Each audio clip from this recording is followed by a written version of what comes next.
Winnipeg police use forensics officers to figure out who left paint on the walls of police headquarters. Trial of Ottawa area teacher for sex crimes illuminates how sexual abuse is enabled by a circle of friendly colleagues. The Calgary Stampede takes 100% liability for sexual assaults that happened to its performers over 2 decades. Huge settlement awarded in child services funding gap case. Stellantis makes record profits and possible coup d'etat in Niger. Good morning. It's Thursday, July 27th. I'm Nora, and here are your headlines.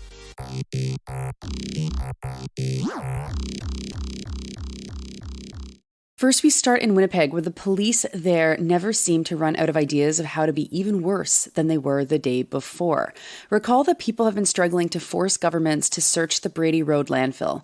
One person, Trey Lennox Delarond, was arrested for scaring a security guard at the site.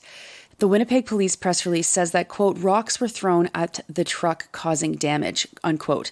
That's the truck of a security guard, as if truck lives matter, which to police we know that they do. Anyway, on Tuesday, Delarond had been in police custody since his arrest earlier that day. Several people came to police headquarters to chant and yell their support for Delarond. This is a normal thing that people do when their friend and comrade has been detained. As part of the protest, some people placed red handprints on the building. Red handprints are a symbol for murdered and missing Indigenous women. The group, Winnipeg Police Cause Harm, caught an image of a forensics investigator tracking the prints as part of their investigation into what happened, as if that wasn't plainly obvious. But as many people pointed out online, the Winnipeg police seem to care more about red paint on the walls of the cop shop than they do about murdered and missing Indigenous women and girls in Winnipeg. Next to the trial of Rick Despatie, a high school teacher at St. Matthew High School in Orleans, Ontario, near Ottawa. Despatie is on trial for 14 sex crimes involving 4 former students, reports Gary Dimmock for the Ottawa Citizen. Dimmock's report paints a picture of how easy senior administrators brushed off the allegations against Despatie when he first warned them that something might be coming in the press. This kind of quiet network has, for generations, protected sexual abusers, and it's interesting to see the network see the light of day in these court proceedings. So, here's the story. Despatie told longtime friends and colleagues that they would be hearing about news of his sexual assaults hit the media soon. One former vice principal, who still works on contract, John Purificati, responded to say that he knew that the allegations made against Despatie were false.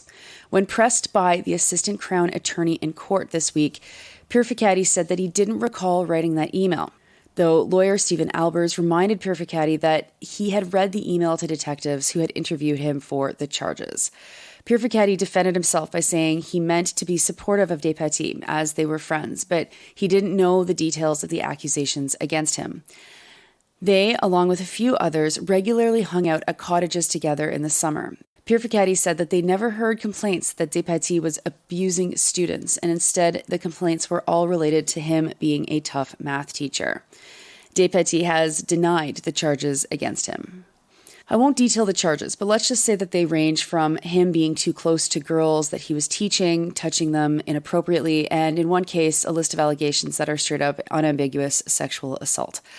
Despite complaints that were eventually made against Despatie, he was allowed to continue teaching, something that the Ontario College of Teachers and the Ottawa Catholic School Board are investigating.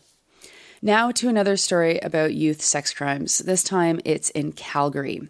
I have to back up to tell you this one, though.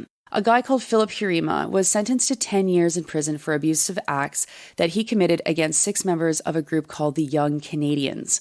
The Young Canadians performed nightly at the Calgary Stampede's grandstand show.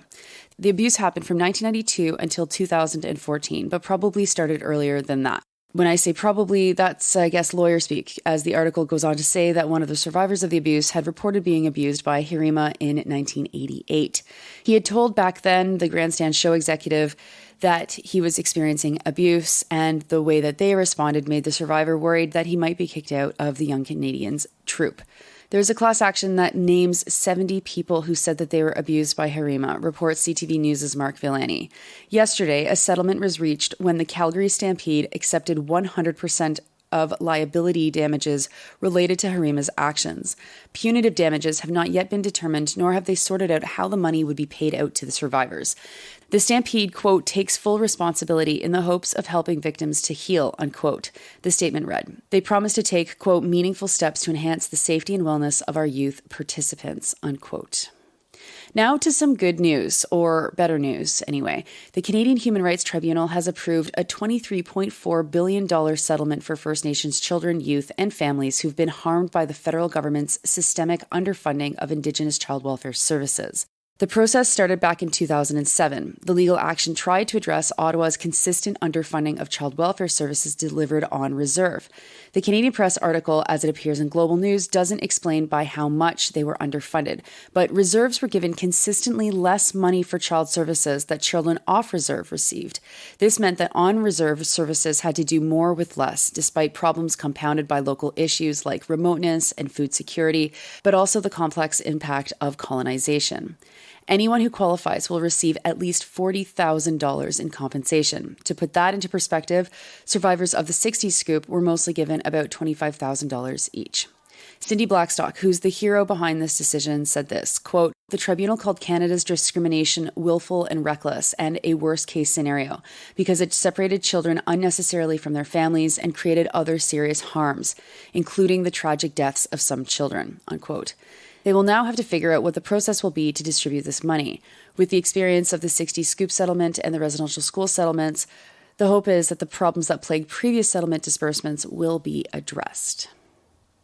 Next to Detroit, where Stellantis has reported a record $12.1 billion in profit for the first 6 months of 2023. Their profit is up a whopping 37%. Stellantis makes Chrysler, Dodge, Jeep, and Ram vehicles. Worldwide vehicle inventory is up to 1.37 million vehicles from 845,000 a year ago. Folks aside, when I say that I'm pro this epidemic of car theft, this is part of the reason why. On Twitter, Congresswoman Rashida Tlaib reminded people that Stellantis was fined just $137,000 for illegally dumping pollution into Black neighborhoods. They pay $5,000 more for each additional fine, amounts that she says are absolutely worthless, considering their massive profits. But let's not forget that Canada, in our incredible generosity, has promised Stellantis $15 billion, or more than $7 million per promised job, to build an EV battery plant in Canada. Divesting the Canadian state so that Stellantis can make even more money seems like, a super bad idea. But here we are. And finally, to Niger, where soldiers have said that they've removed President Mohamed Bazoum. He has been detained by members of the Presidential Guard at his official residence in Niamey. In a televised broadcast, Colonel Major Amadou Abdrahman said that, quote, we have decided to put an end to the regime that you have known, unquote. They announced that borders are now closed and there is a curfew. Niger neighbors Mali and Burkina Faso, as you will recall either from knowing geography or from me mentioning this yesterday when I talked about Mali's military leadership being sanctioned by the United States. Niger has been one of the last Western allies in the region. The African Union condemned the coup, saying that they were acting in treason of their Republican responsibilities.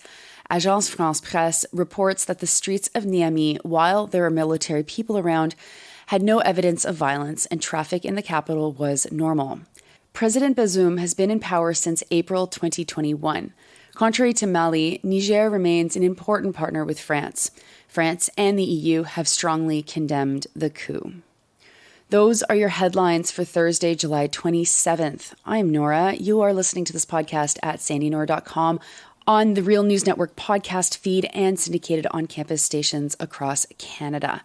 I hope you have a great Thursday, and I will talk to you tomorrow.